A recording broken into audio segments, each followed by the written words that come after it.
ইয়া গাউসুল আজম! হযরতের আধ্যাত্মিক প্রভাবে বাঘের কবল থেকে ভক্ত উদ্ধারের রহস্যময় ঘটনা শুনুন।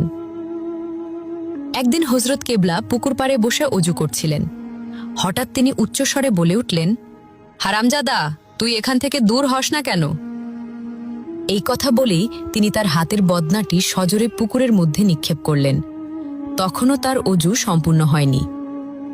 সঙ্গে সঙ্গে খাদেমগণ আরেকটি বদনা এনে দিলে তিনি অজু সম্পন্ন করে দায়রা শরীফে চলে যান। হযরত বদনা পুকুরে নিক্ষেপ করেছেন দেখে খাদেমগণ অবাক হয়ে পড়েন। তারা পুকুরে নেমে বহু চেষ্টা করেও বদনাটির কোনো সন্ধান পাননি। অবশেষে সবাই হতাশ হয়ে ফিরে আসেন।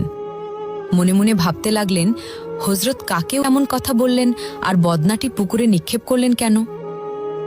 তখন সবাই উপলব্ধি করলেন, অলি আল্লাহদের কার্যকলাপ সাধারণ বোধে ধরা পড়ে না।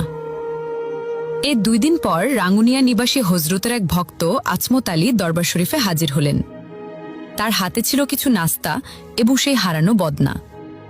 তিনি হযরতের খেদমতে বদনা ও নাস্তাগুলো পেশ করে কদমবুচি করলেন এবং দীর্ঘ সময় ধরে কান্নায় ভেঙে পড়লেন।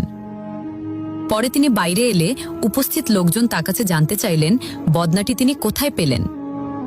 আজমত আলী বললেন, ভাই, এ এক অপূর্ব ও অলৌকিক ঘটনা। এই বদনার মাধ্যমেই হযরত